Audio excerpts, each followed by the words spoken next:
Oh, from New York, New York, you are listening to Extra Time Club and Country. We are live from the AT&T Virtual Studios. I'm Andrew Wiebe with my partners in soccer, David Goss, Matt Doyle. Another night of the Octagonal, another night of Concacaf World Cup Qualifying, almost in the books. We're going to be watching Mexico-Panama live right now, but Canada just won up to 25 points in the Octagonal. Two nice goals in this one. One absurd goal, one world-class goal. We'll talk about that in just a little bit. And a 3-0 win for the U.S., a massive win at home, a frigid win at home in St. Paul against Honduras, who roll on with nary a win. How you feeling, boys? Another late night? Got an early day tomorrow. If you're watching live right now, we're back tomorrow because the MLS preseason just continues to march on. I had a nice interview with Gonzalo Pineda we did today. That will be in tomorrow's show as we preview more teams and look ahead and get ready for CONCACAF Champions League. Doyle, how you feeling? Are you warm and fuzzy inside while everybody else is like thawing out, maybe dangerously so? I'm feeling like you should warn the people that I have the Mexico game on right over here, and I'm going to be like half paying attention to the Mexico-Panama game, and I'm sure David's watching it on a second screen. I have it above my head. You have it above, just so everybody knows now, right? Like it's halftime. If there's happy screaming, I don't know. For you, Doyle, maybe that's Mexico because you encouraged everyone on the Twitter space. I tried watching the first half, and I tried rooting for Mexico to score a goal because that would really put the U.S. in the strongest position as a Mexico win. But it didn't take. It didn't take.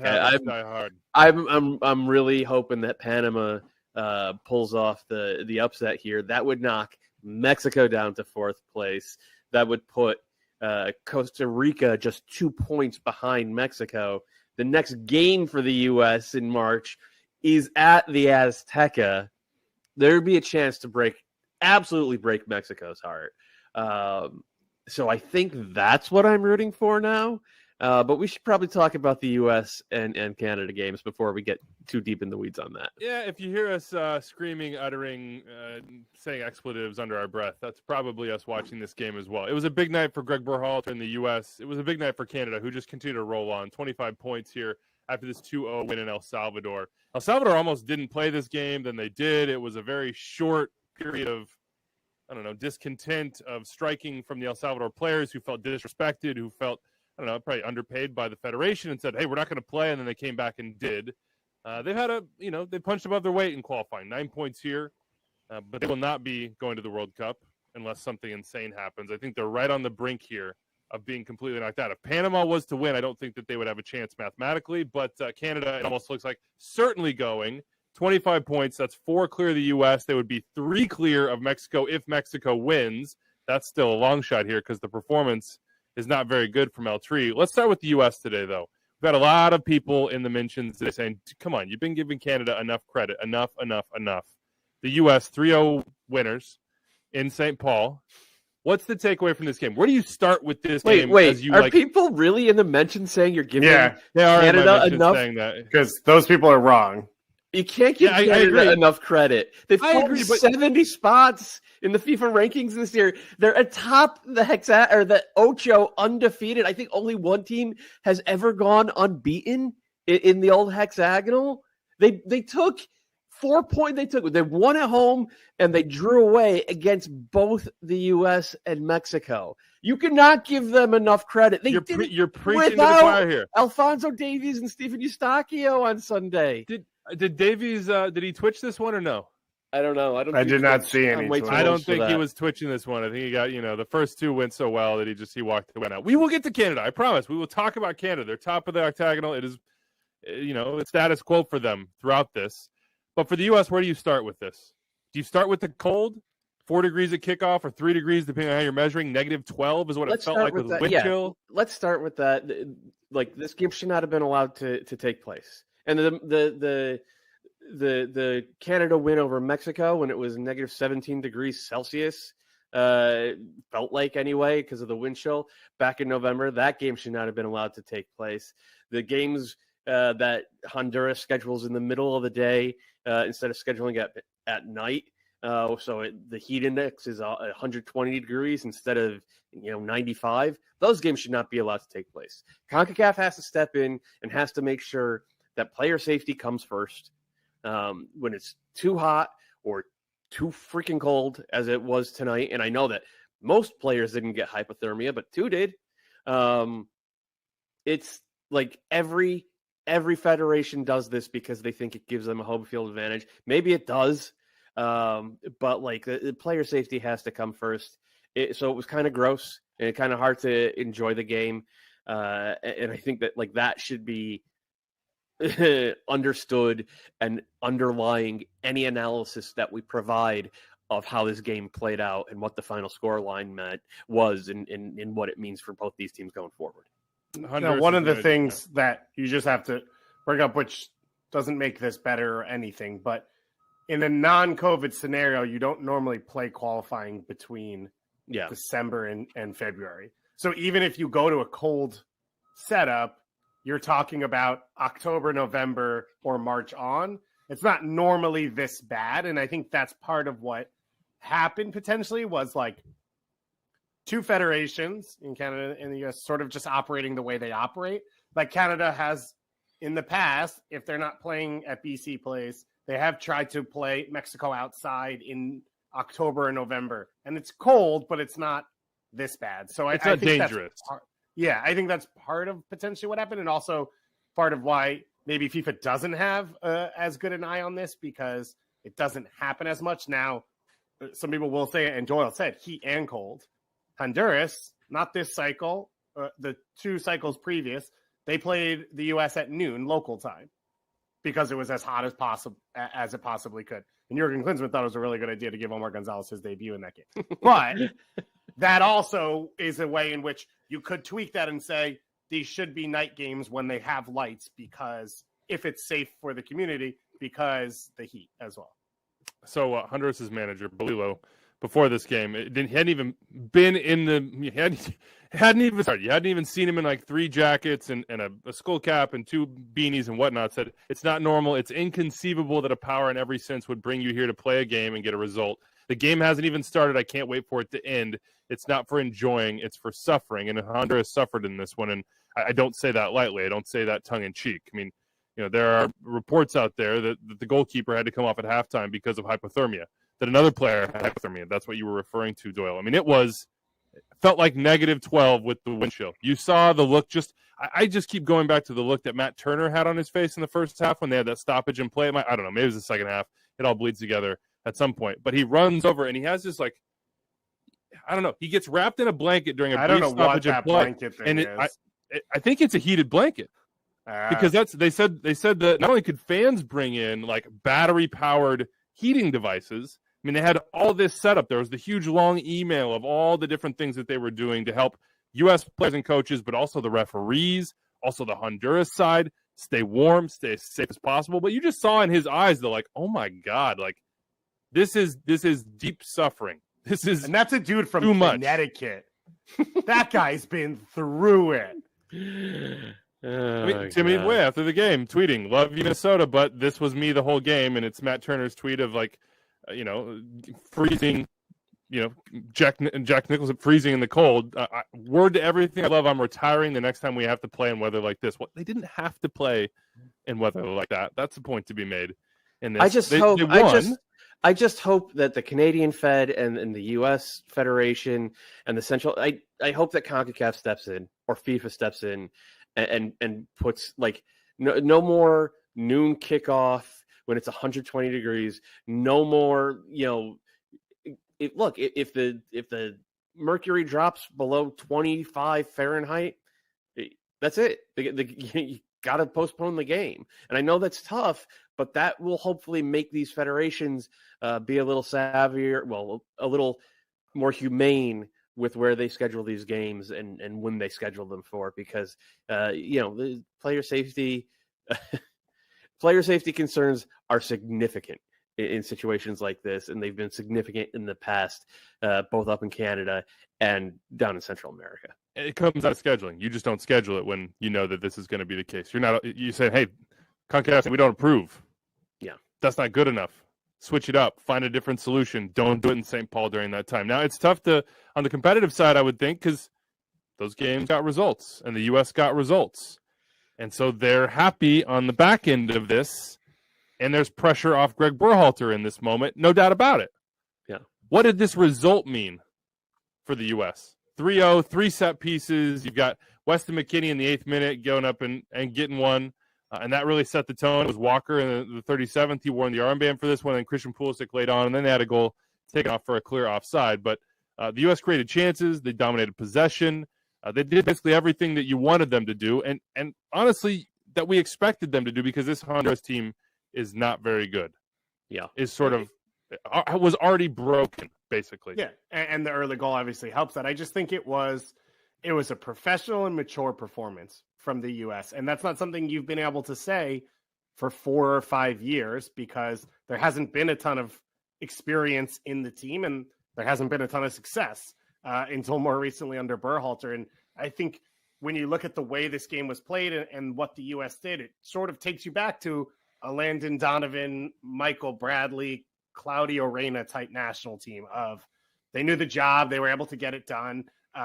Once you get that early goal, I think the U.S. did jump on Honduras and try and push the issue, and Honduras sort of allowed them to. And there was moments that could have been sharper in the final third in the run of play, but the U.S. created dangerous chances, and there was good ideas. Timothy Weah was really good in this game. Weston McKennie took over this game in a way that I don't think we've seen from him, and I think the role that he played on a night when Tyler Adams is out and Christian Pulisic doesn't start and Yunus Moose is not in the team, I think that's huge. And Gio Reyna, like, these are all players who have sort of carried the team at a moment in their time.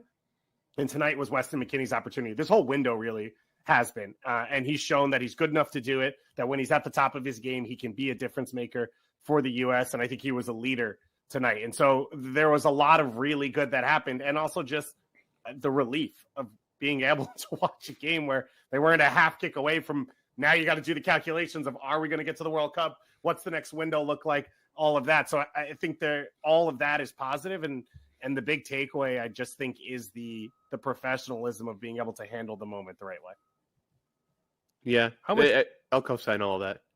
How much pressure was Greg Berhalter under coming into this match? I think that really depends on your perspective. Yeah, I think this is coming back. Okay, Gasman. Yeah. Doyle's ahead of me. Berhalter's under, I think a slightly elevated amount of pressure, but he wasn't going to lose his job if the U.S. lost this game. This is something that people are going to have to accept, is that if Berhalter fails to get to the World Cup, he will be fired. If he gets to the World Cup, he will not be fired. That's it. That's where the line for that is. So everybody who spends all that time, especially on Twitter, talking about it is kind of like, beating a dead horse, or a horse that never even existed in the first place. Maybe I don't know. So, but obviously there was pressure because they got some stuff wrong against Canada.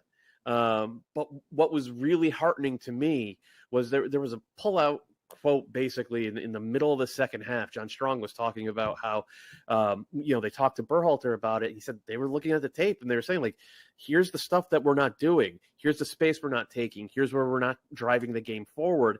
And Weston McKennie apparently, put his hand up and said, yeah, that, like, we like the system. System's great. We're not executing. That game was on us. And then tonight, like, it wasn't the greatest performance in the world, but it was a strong performance given the conditions. And then on top of it, like, they finally started converting set pieces.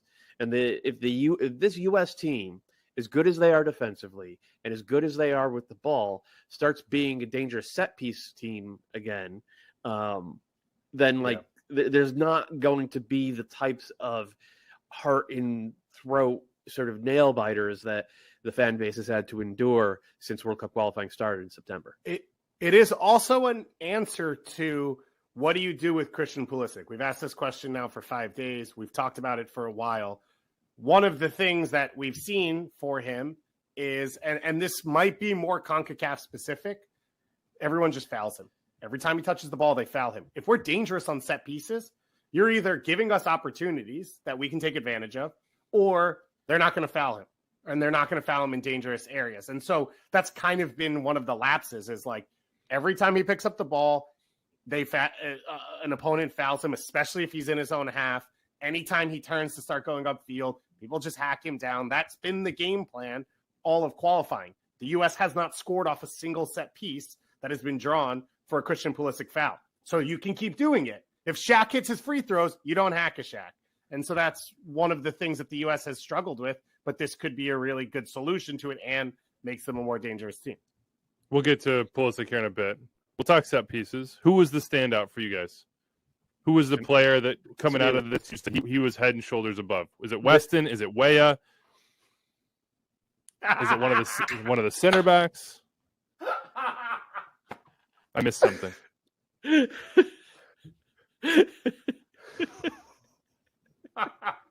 I do? Help me. It was Kellen Acosta. This was the Kellen Acosta defensive midfield performance that U.S. fans got 3 times in the knockout stages of the Gold Cup, where he was not just a solid player in the middle, but he was a guy who was controlling where on the field the game was played with his ability to switch play with either foot. He was spinning away from the first defender and able to progress the ball repeatedly into dangerous spots. And then defensively, Kellen Acosta is really talented, but he has a tendency to drift. It's the biggest criticism I've always had of him is that he doesn't always find the game. And for number 6, that's death. He found the game repeatedly tonight. He looked like Tyler Adams out there stopping counterattacking opportunities before they even started, which is like, I was really worried about that with Elise and Kyoto out there. So it was if there's one thing that I am super relieved about, it was that performance from Kellen Acosta, because we hadn't seen that since August in the Gold Cup. And it was nice to get it back in this really huge moment. To me, he was man of the match. I mean, he would have been in the contention for man of the match just from his play, from the run of play. You add in his set piece delivery, basically had 3 assists. That was a hell of a game from Kellen Acosta. Does anyone think he was shooting that set piece? Yes. Absolutely. Yeah. You think that was purposeful? I do. I think he saw him cheating off the line. Yeah, for sure. If it was amazing. It was brilliant. I mean, it was Ronaldinho. Yeah, nice. Ronaldinho was not shooting his.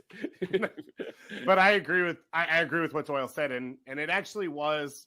It's different than the way Tyler Adams plays, and a lot of what's required of Tyler with the Red Bull system is a lot of passing on the ground. He doesn't hit that ball in the air as well, and so he doesn't really spray it direct to the fullbacks that often, especially when he's dead center, when there's pieces around him where he can't hit it on the ground. And it works with Red Bull, right? Because you play those heavy balls, you break lines on the ground, it gets touched, it becomes a deflection transition moment. That's what they want. It doesn't work as well with the U.S. I think part of the issue is we don't weaponize his counter pressing and pressing enough. But in terms of what you get from Kellen Acosta versus Tyler Adams, you saw it today, as Doyle said, dictating where the game was played, breaking open the game much more often. The U.S. just has gotten sucked into one side of the field, and it takes an eternity for the ball to get to the other side of the field. That wasn't the case today. Lucas De La Torre was pretty good with it as well. Weston McKennie, I thought he connected on both sides better. Very often, him and Yunus Musa are right side heavy. They want to go to their right. We saw Weston come over to the left side at times, pick up the ball. He had one really dangerous moment where he sets up Anthony Robinson by bringing the ball inside and laying it off to him. So he found the game kind of all over the field. And all of that midfield play was stuff we haven't seen. And it all has to be couched in this is probably the worst midfield in CONCACAF and a team that didn't really want to be there. So you have to remember that when we're talking about this, but that doesn't mean you shouldn't be excited about the performances that you saw. What is it now? The only 3 goal performances or more in this cycle are against Honduras? Yeah. Yep. So, there's a caveat there. There's a little bit of a flag to just say, hold on, sample size against who, where, under what conditions. But at this point, 3-0, the final game of the window, the U.S. are going to take that, no doubt about it. In second place in the Hex as it stands, 21 points. How about those set pieces? Walker Zimmerman's valuable to have in those situations. Weston is a monster. Yeah. Like he is just his timing and his ability to rise, and then he just seems to have a knack to put it on frame in good spots. And some guys have it, some guys don't. He has it. Zimmerman has that just sort of like bull in a china shop vibe to him. You could, like, before the kick's even taken, you can feel it. You can see Honduras trying to find a way. They're like, okay, well, we can't grab him. You're watching us. How do we try to, like, how do I become a wall as a human to keep this man from going where he wants to go? He still got there. It was a bummer not to see him against Canada, and he comes back and gets the goal, captains the team.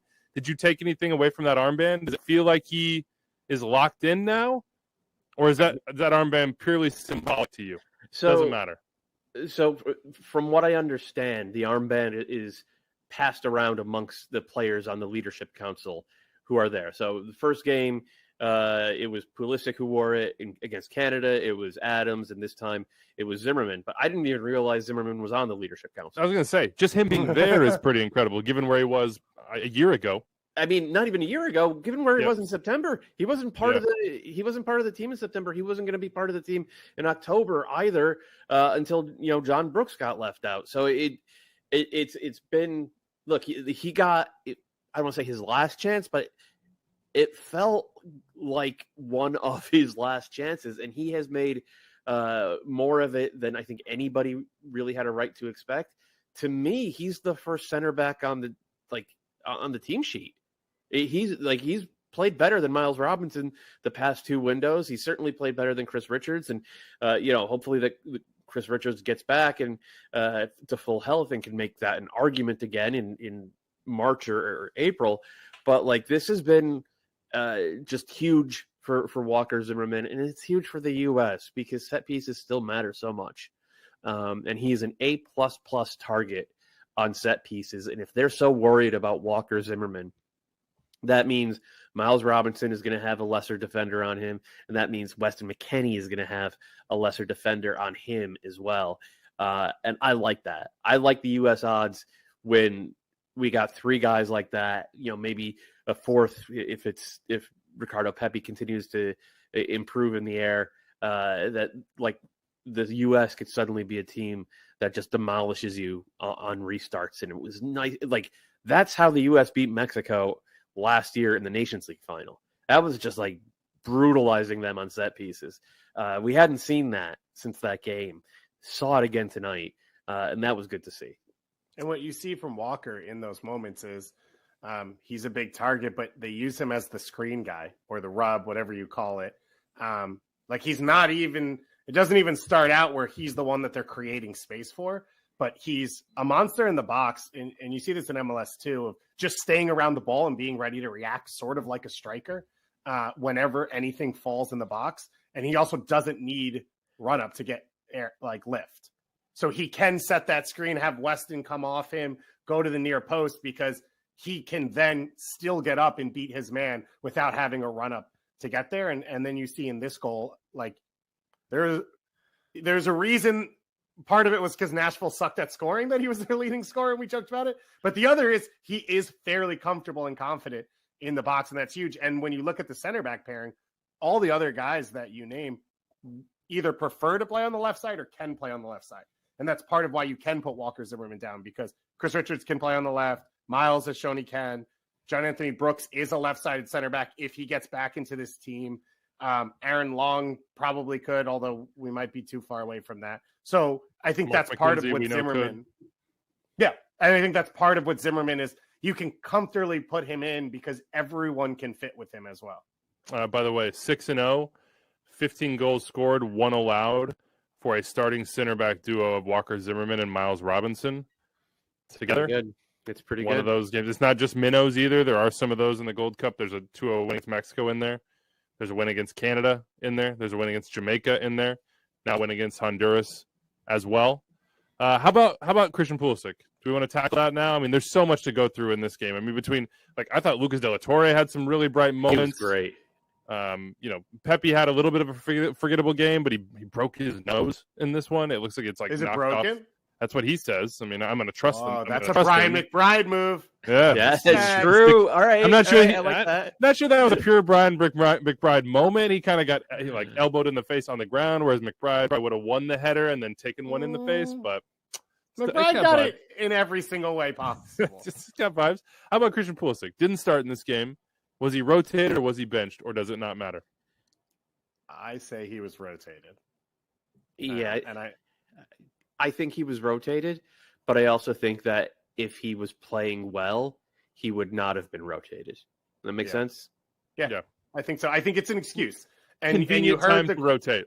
Right, you heard I think the language John Strong was using from Greg Berhalter when they sat down sort of alluded to that of like, here are all the obvious excuses of why he wouldn't play this game. He's played the last two. Weah got left home, so it makes sense Weah would start. Aronson didn't start the first one. All these other guys haven't started. It all makes sense, but to Doyle's point, if Pulisic had been playing at his peak form the way he did in the Nations League final the last two games, there's a decent chance you would have started him, played him for 50, 55 minutes, maybe even less with the way the game played out, and then taking him out. You didn't, but you don't have to say we're taking him off. And I think that's fine. It's a 3-game window. It's tight. He's not playing that much, so you want to get him playing time. But on the same on the flip side, you can't just run him out there for 270 minutes in a week when he's not really getting that on his legs. And I thought Jordan Morris took a little while to get comfortable and find his spot. But one of the things he did well in this game, which I like about his game, is I think he occupies the half space as well. And it frees up Anthony Robinson or whoever's coming underneath him in the middle, where Pulisic floats past the half space to come inside even more to find the ball. And I think it takes away that channel that Anthony Robinson can attack pretty well. And so Jordan Morris sort of lived in that space. And then in the second half, I think he got more confident in possession. And before he got hurt, he was going to be a starter for this team. I think locked in. If he can get back to that level, he has an interesting role as a second forward finisher type player who can create, but can really be that second finisher for whoever's creating on the opposite side that he's up from where he is. That brings up an interesting question, which is who is the most important attacking player for the U.S. right now, Doyle? Weston McKennie. Okay, outside of the midfield. Just pure attacking. Wingers, Timothy Weah. Yeah, it's Weah. It's Weah. It's not close at this point. I would like for the pack to catch up to him, and maybe we can have a conversation about that in 2 months for the next group of qualifiers, and like maybe Gio Reyna will be back and playing so well that we got to get him into the lineup. Maybe Pepe is suddenly so good that Ricardo Pepe is the most important attacker, but like right now, it's no question that it's Timothy Weah. His movement, his ability to I don't know that we have anybody else that's stretching teams the way he is. He just seems to understand where space is going to be, and when he moves into the space, what's going to happen around and behind him.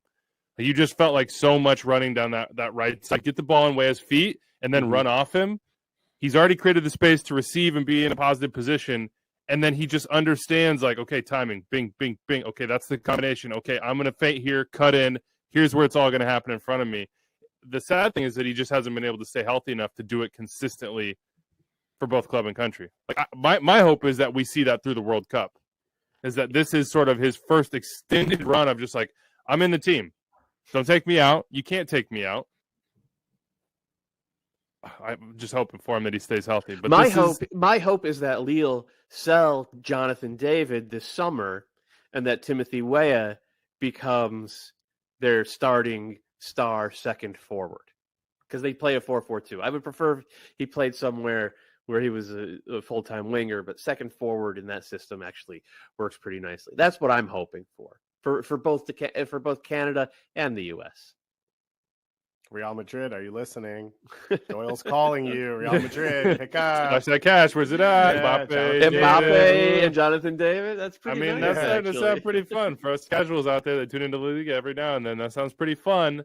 How about Luca De La Torre? Really good. Yeah, I mean, he's just so, when he gets on the ball in the midfield and sees that gap in the angle and just says, okay, I'm going to go. He's fleet, man. That's the word that kept coming to mind with me. Just the way he runs. Like, I could watch this guy carry the ball all day. Yeah. He did a really nice job of that, getting the U.S. out of some tight spots, sort of reversing play with clever little touches, and then progressing the ball into the attacking third. Once he got into the attacking third, he's still not sharp, and he's not sharp with Heracles in the Eredivisie either. It's just a part of his game that has not come around yet. But everything leading up to that was really good. And a lot of that is what the U.S. have frankly been missing at times throughout qualifying. This was a good game to get him in. We talked about this on the pregame Twitter space. It's like, ooh, we're kind of throwing him into the deep end here. And it's like a little bit of that, but also like there are veterans around him. And when you're surrounded in a familiar structure with guys who know what the moment requires, I think it can, produce good results both individually and team-wide. And that's what we got from De La Torre. And I hope that he stays. Apparently, he's right behind Yunus Musa on the depth chart at number 8. I hope that's where he stays at this point, because he added more than like Sebastian Lletget has, and much more than Gianluca Busio has when they've gotten a chance to play that role. So I'm not saying I'm all aboard the Luca De La Torre train, because I do want to see him do it against somebody better than Honduras, but he has the makings of a really valuable player in this pool. And it's similar to, I think, the feeling with Kellen Acosta last year, which was his performance at the 6 was, I feel better about the pool. Not a change to the starting lineup or a drastic change, but this is a better team 1 through 23 than I thought it was a week ago. And part of that is his ability to perform, at least at this level, which was, as I said again, the worst midfield in the region. I know this is a USA-Canada show. Just real quick, Julian Araujo's about to come on for Mexico and make his debut in World Cup qualifying. And I don't think I ever thought there'd be an MLS Academy product. Okay, sort of debatable with Julian Araujo, but still is. Homegrown style player that would then play for the Mexican national team. He's doing it at 20 years old. This is wild. Also, Chucky has the worst luck in the world. Chucky just got injured. And by the way, Ache got a yellow card. So now Ache is out for that game against the U.S. in 2 months. Nice. It's still 0-0. There's 25 minutes left. It's 0-0. Panama might do it. You live half the year in Toronto or Montreal, depending, Dave. Oh, my God. Carlos Salcedo is an RSL Academy product. Oh, my God. Just saying. Oh my God! What? Come on, the man has cable, and it's miserable. Nobody he always knows what's happening before anybody else. I cannot believe this is not a goal. That's what. Well, all right. It wasn't even a goal. It would have been offside anyway. Anyway. Doyle's just flexing that he's. I know. He's like, 90 seconds. I like my cable bill. I connect my television directly into the wall. I get instantaneous feed. Boy. You guys have to wait. This was a quote from Lucas De La Torre. This was a really big opportunity for me. I've been waiting my whole life for this. It's nice. It's cool to hear that. It's cool to hear a guy feel that sort of validation after performance and a win like that. So I'm with you, Doyle. I hope he's around this team. He brings something different, but I don't think it changes the starting lineup, and maybe we can get to that. Any thoughts on Reggie Cannon other than I like the hair grown out a little bit? I thought he had a solid game, very Reggie Cannon game. I thought so. I thought he was always in the right place at the right time. He was not sharp at all in the attacking third. He couldn't. He couldn't. He wasn't incisive. He was having trouble. Like he saw the right pass. He just couldn't weight it correctly. But it was good to see him. I'm a Reggie Cannon guy. I think he's the second best right back in the pool. And I'm shocked that I think this is the first time we've seen him in qualifying. Free Reggie. Yeah, well, hopefully he, I don't know, he's able to get into a better situation on the club level, because I would like to see him, second on the depth chart come November in Qatar. Can I ask, are you including Joe Scally in that conversation? Yeah, for now. Joe Scally was really good for a couple months. He's been really pretty bad for the past couple of months, and he's got great energy. More of a wingback than a fullback at this point. Higher upside than Reggie Cannon. I don't think he has. Yeah. I don't think he has a higher upside than Brian Reynolds, but he might. But they both have higher than Reggie. Yeah, but I'm still surprised he played as much as he did at the start of the year, and I wouldn't be entirely shocked if he plays much less over the final, third of the year here. And I don't want to say has it just comes back to earth a little bit. But I like long term. I would take, for 2026, I would take Joe Scally over Reggie Cannon. I just have my doubts that Scally is going to stay on this rapid upward trajectory that he started his career with. Yeah, I agree with you. I think with DeAndre Yedlin coming to Inter Miami and whatever type of a mess they've been as a club, and so we don't know what type of soccer they're going to play, and we don't know how good DeAndre Yedlin's going to look with them. Did he sign yet? Yeah, he did officially. He just signed today, yeah. Mm-hmm. I think that does open the door for Reggie Cannon to take that role, which is amongst those fullbacks a bit more of a veteran presence compared to the teenagers that everyone else is, and a guy who will give you a solid performance that has a high floor, which I think is what you get from Reggie Cannon and what you saw today.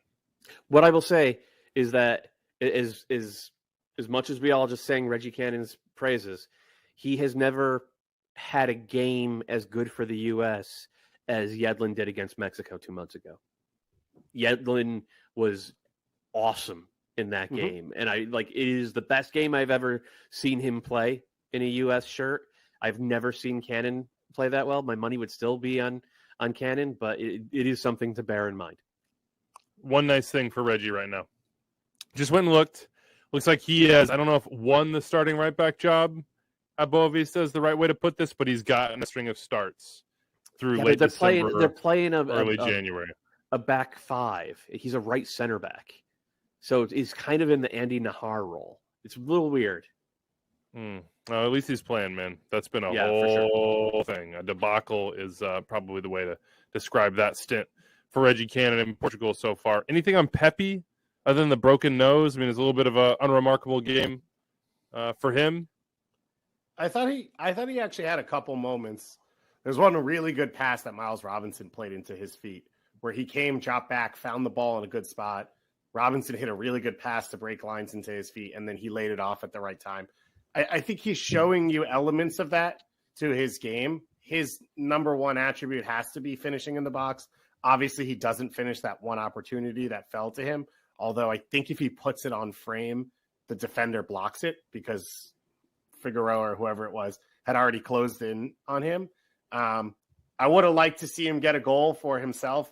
I still think, and I said this on the pregame show, I think the best USMNT team can be right now is with Ricardo Pepi in form. And I think Greg Berhalter has a responsibility to help him get there.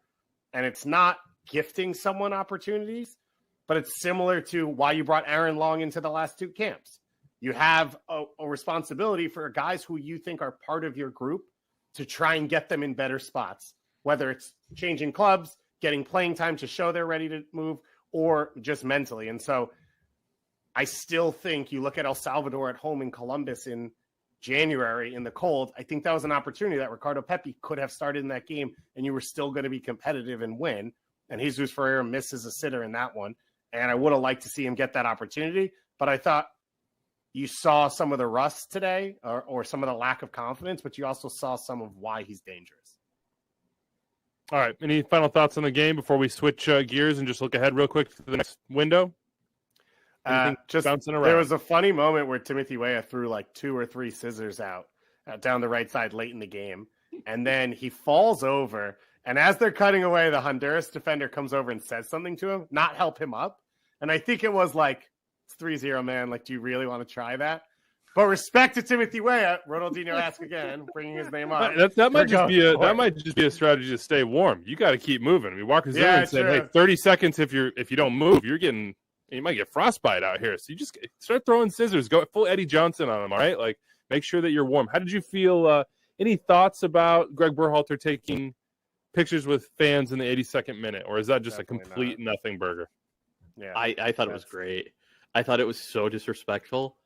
And I love that. Like, I would be furious.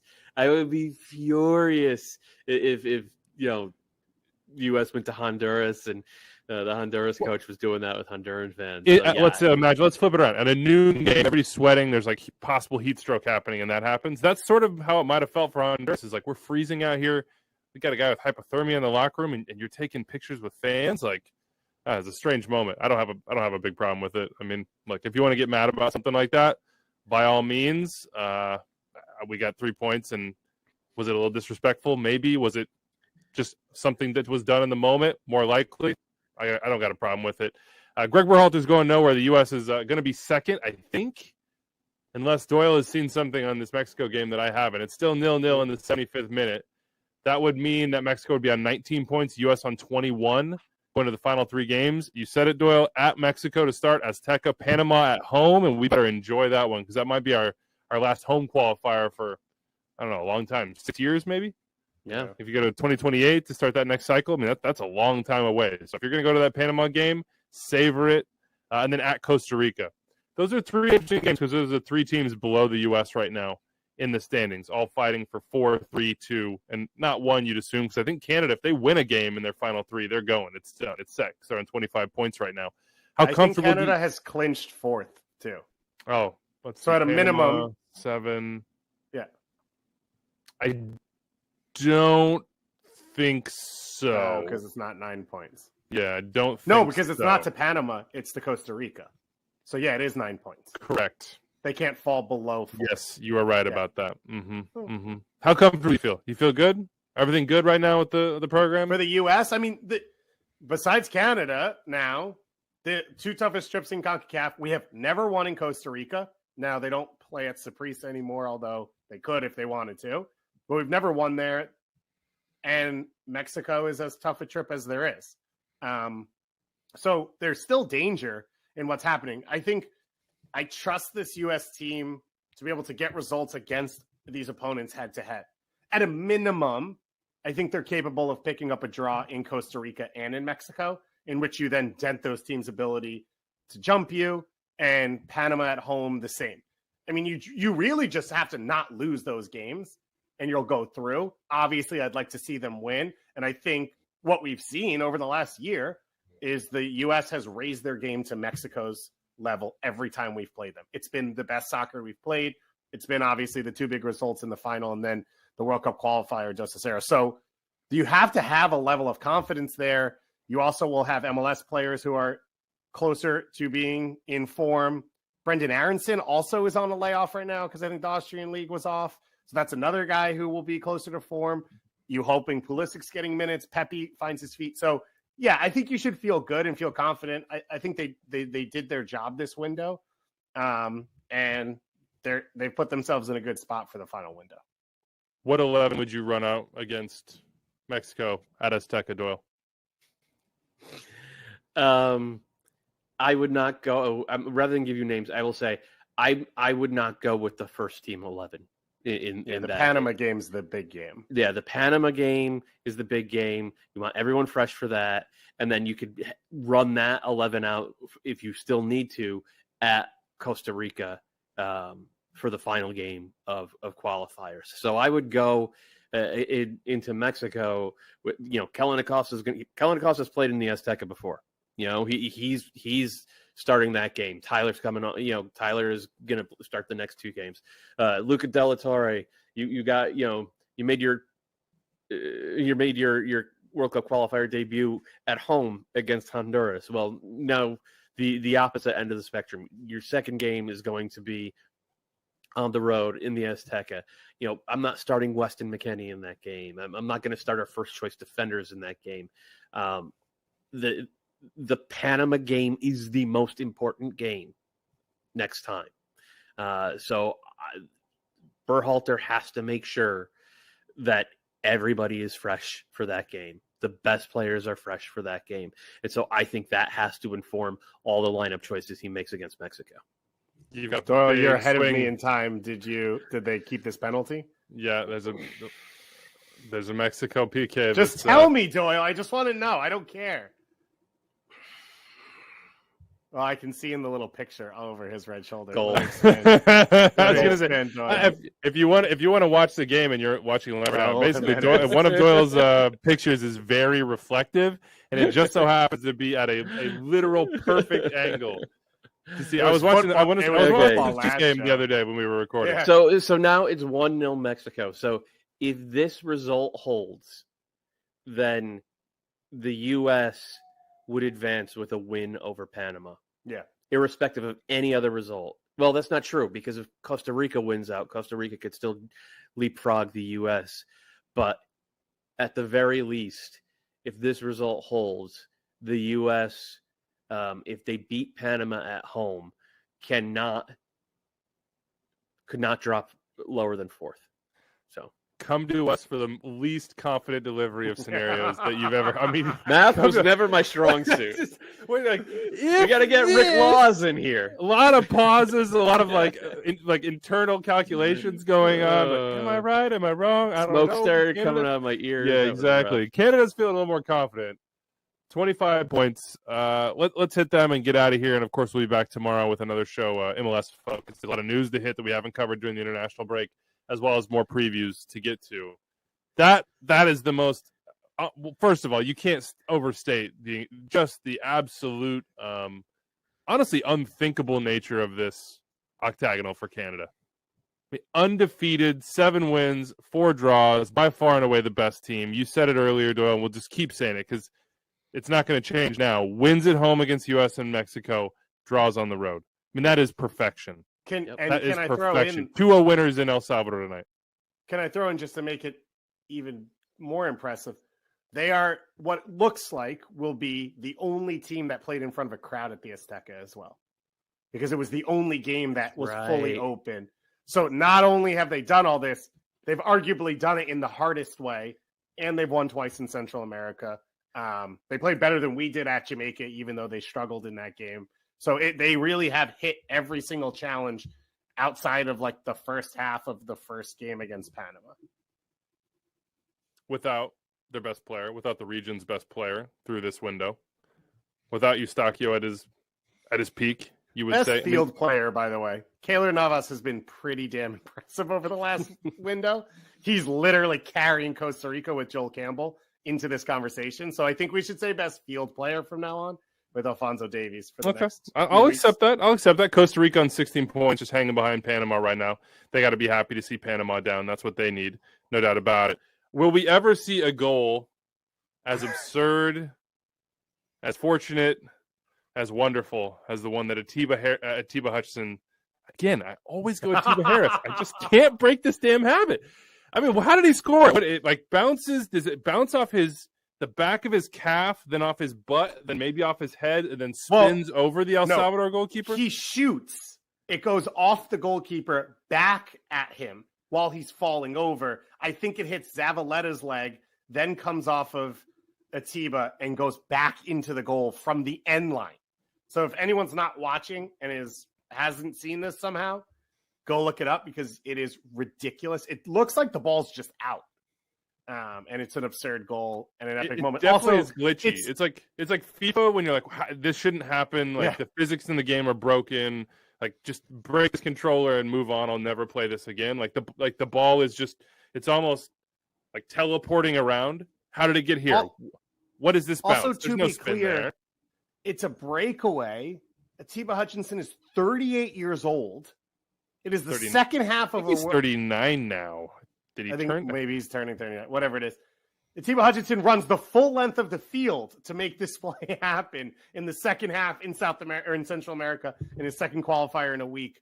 The guy, they should definitely be doing like tests on whatever he's done with his body because he's absurd. Between him and Preki, he might start a World Cup now. Yeah, I need some like, I need some life advice from him and Preki. I know our bodies aren't on the same, not on the same level, but some actionable things I can do. Preki got me on the yoga. Atiba, what can you get me on? Is there diet? Is there something, some habitual thing that I have to change? And then, of course, Jonathan David scores the neat little chip to finish it off, 2-0. Any final thoughts on Canada, on this window overall, on where CONCACAF stands heading into the final 3 match days? Everything I said about Weston McKennie for the U.S. was true this window about Jonathan David. He had not been good for Canada pretty much the entire World Cup qualifying cycle. He scored some goals all when they were already up 1 or 2 goals or in games that were of less consequence. He just didn't look comfortable with this team. He doesn't dominate the ball, and in games where Davies hasn't been there, he sort of floated in and out. Kyle Larin really has been the go-to impetus of the attack. Jonathan David stepped up this week. and when they needed him more than ever without Alphonso Davies, scores the huge goal down in Honduras to, change the history there and get rid of those demons. Has a great performance. The assist for Kyle Larin on the opening goal, which was just boom, boom, so quick. That connection's growing between them, and then gets the goal to close it off today. And I thought today, and at times against the U.S., you saw them sort of play through him. And there were moments where it was like, we need a release, and they got the ball to Jonathan David's feet, and he could draw a foul or get them out of a tight spot and give the defense a second to breathe. And it's just impressive what Herdman's done with the full pool. I mean, Scott Kennedy was supposed to be the starter, gets hurt, isn't even around the team, starts 2 games for them this window. Huge performance. He rotated Richie in and out of the group as well. He has strengthened the depth of this team as qualifying has gone along. They've gotten better and better, not just on the top end, but on the bottom as well. Canada making history. Christian Jack tweeting that they are the first team since the final round of World Cup qualifying was created back in 1997 to win 6 games in a row in this round. Jeez. They are very close, if not already in, to go to the World Cup. And remember, they weren't even supposed to be here. Yeah. They weren't even that was the scenario, right, David? Like before, if COVID hadn't happened and it was just the hex, it was going to be based off FIFA rankings, and El Salvador was too far ahead of Canada. Yeah, they didn't have a chance. Yeah.